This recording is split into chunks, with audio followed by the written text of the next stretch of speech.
Welcome to active coaching classes. आज discuss करेंगे 10 मार्च 2022 के इम्पोर्टेंट करंट अफेयर्स के बारे में। वीडियो में हर एक क्वेश्चन इम्पोर्टेंट है, इसलिए अंतिम तक ध्यान से देखिएगा। पहला सवाल देखिए, हाल ही में CDSE ने किस IIT परिसर में परम गंगा सुपर कंप्यूटर चालू किया है? तो IIT रुड़की ने। अगला सवाल देखिए, हाल ही में किस मंत्रालय ने अखिल भारतीय कार्यक्रम झरोखा का आयोजन किया है? तो संस्कृत मंत्रालय ने। अगला सवाल देखिए, हाल ही में प्रधानमंत्री नरेंद्र मोदी ने किस शहर में छत्रपति शिवाजी महाराज का प्रतिमा का अनावरण किया है? तो पुणे में किया है। अगला सवाल देखिए, हाल ही में दुनिया में सबसे बड़े कच्चे तेल का उत्पादक देश कौन बना है? तो अमेरिका ने बना है। अगला सवाल देखिए, हाल ही में फिनंशियल एक्शन टास्क फोर्स जिसे कहते हैं FATF के अध्यक्ष के रूप में कौन बने हैं? तो T राजा कुमार बने हैं।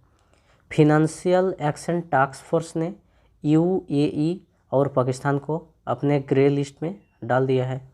FATF से रिलेटेड और कुछ सवाल देख लेते हैं। जैसे FATF की स्थापना 1989 में हुआ था। इसका हेडक्वार्टर है पेरिस में। प्रेसिडेंट है मार्कस प्लेयर्स और मेंबरशिप देश की संख्या है 39। ऑफिशियल लैंग्वेज है इंग्लिश और फ्रांस है। अगला सवाल देखिए, हाल ही में FLO औद्योगिकी पार्क का उद्घाटन कहाँ किया गया है? तो तेलंगाना में। अगला सवाल देखिए, हाल ही में संयुक्त राष्ट्र पर्यावरण सभा जिसे कहते हैं यूनाइटेड नेशन इन्वायरमेंट असेंबली किस शहर में आयोजित की गई है? तो नायरोबी में आयोजित की गई है। अगला सवाल देखिए, हाल ही में किस राज्य सरकार द्वारा कौशल्य मातृत्व योजना शुरू की गई है? तो छत्तीसगढ़ सरकार के द्वारा शुरू की गई है। अगला सवाल देखिए, हाल ही में धूम्रपान निषेध दिवस कब मनाया गया है?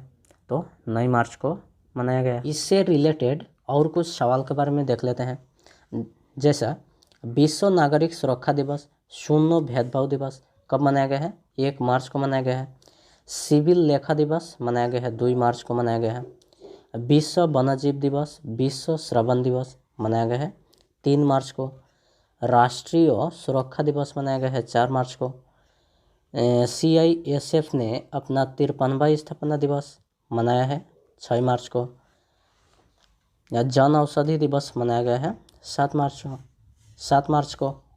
अगला सवाल देखिए, हाल ही में किस शहर में इंडियन ग्लोबल फोरम वार्षिक शिखर सम्मेलन आयोजित किया गया है? तो बेंगलुरु में किया गया है। अगला सवाल देखिए, हाल ही में कौन सा अंतरिक्ष संगठन यूरोपा क्लिपर स्पेसक्राफ्ट लॉन्च करने जा रही है? तो नासा ने। नासा के बारे में और कुछ जान लेते हैं। जैसे नासा की स्थापना 29 जुलाई 1958 में हुआ था। इसका हेडक्वार्टर है वाशिंगटन DC में। एडमिनिस्ट्रेटर के रूप में है बिल नेल्सन। डेप्यूटी एडमिनिस्ट्रेटर के रूप में है पामेला रॉय। अगला सवाल देखिए, हाल ही में किस राज्य सरकार ने मातृशक्ति उद्यमिता योजना की घोषणा की है? तो हरियाणा सरकार ने किया है। अगला सवाल देखिए, हाल ही में किस वन्यजीव अभयारण्य ने जल पक्षियों की सबसे बड़ी मंडली और विविधता की मेजबानी की है? तो हरार की। अगला सवाल देखिए, हाल ही में इलेक्टोरल डेमोक्रेसी इंडेक्स में भारत को कितना रैंक मिला है? तो 100 नंबर रैंक मिला है। हाल ही में लिबरल डेमोक्रेसी इंडेक्स जारी किया गया था जिसमें भारत का रैंक 93 था। अगला सवाल देखिए, हाल ही में G7 कृषि मंत्रियों आभासी बैठक का मेजबानी कौन करेगा? तो जर्मनी करेगा। 2022 साल के कुछ महत्वपूर्ण किताब और उनके लेखक के बारे में। गोल्डन बॉय नीरज चोपड़ा किताब के लेखक है नवदीप सिंह गिल। नीरज चोपड़ा ने 2020 टोक्यो ओलंपिक में जेवलिन थ्रो में 87.58 मीटर जेवलिन थ्रो फेंक के गोल्ड हासिल किया था। इन्होंने हरियाणा के पानीपत के अंदर खांद्रा गांव के रहने वाला था। Ratan Tata the authorised biography किताब के लेखक है doctor Thomas Mathew. A little boy of India celebrating 75 years of independence किताब के लेखक है रस्किन बॉन्ड। फेयरलेस गवर्नेंस के लेखक कौन है? तो किरण बेदी है। अगला किताब देखिए ऑपरेशन खात्मा के लेखक है आर.सी. गैंजो एंड अश्वनी भटनागर। अगला किताब देखिए the class of 2006 sneak peek into the misadventures of the great Indian engineering life किताब का लेखक कौन है? तो Akash Kansal. India that is Bharat coloniality civilisation constitution के लेखक कौन है? तो J Sai Deepak. Bose the untold story of an inconvenient nationalist के लेखक कौन है? चंद्रचूड़ घोषे। नेक्स्ट किताब देखिए the legend of Birsa Munda किताब के लेखक है Tuhin A Sinha and Ankit Verma. Next किताब देखिए Gandhi assassin the making of Nathuram Godse and his idea of India के लेखक कौन है? धीरेन्द्र के झा। इस बार देखेंगे बायोलॉजी के कुछ महत्वपूर्ण सवाल। पहला क्वेश्चन देखिए जीवन के मूलभूत इकाई क्या है? कोशिका, अंग, उत्तक, नाभिक। ये कोशिका।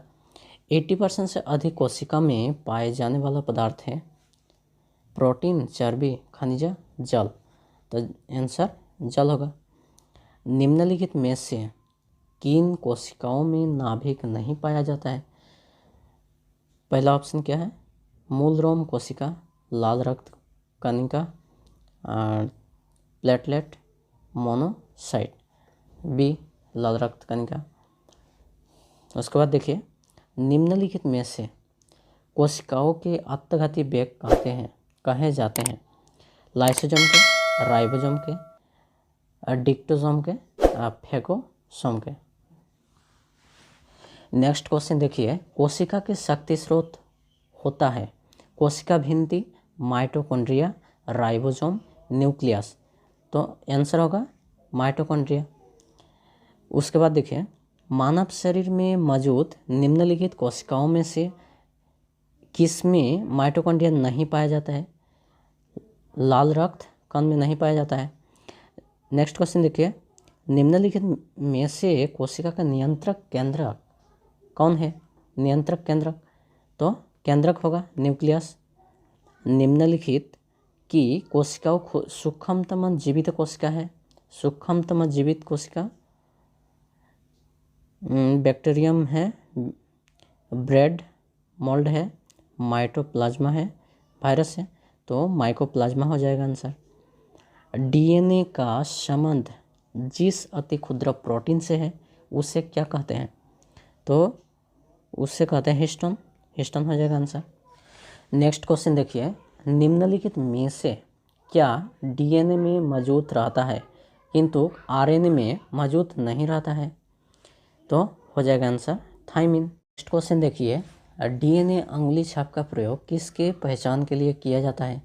माता पिता, बलात्कारी, चोर, उपरोक्त सभी। तो आंसर हो जाएगा उपरोक्त सभी। नेक्स्ट क्वेश्चन आनुवंशिक यूनिट अर्थात जीन होते हैं केंद्रीय झिल्ली में, कोशिका कला में, लाइसोसोम में, गुणसूत्र में। तो आंसर हो जाएगा गुणसूत्र में। उसके बाद देखिए डीएनए की डी कुंडली संरचना किसके द्वारा दी गई थी? तो ये कुंडली संरचना दी गई थी वाटसन एंड क्रिक के द्वारा।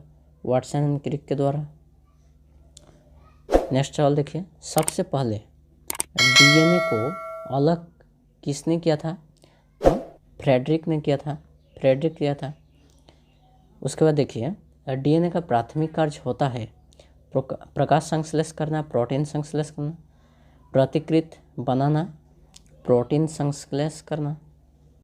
ये था हमारा करंट अफेयर्स का वीडियो। आपके वीडियो कैसे लगा प्लीज़ कमेंट बॉक्स में ज़रूर बताना। और अगर अभी तक भी चैनल को सब्सक्राइब नहीं किया है तो इसे आप सब्सक्राइब ज़रूर कर लीजिए ताकि करंट अफेयर्स के नए वीडियो मिलता रहे।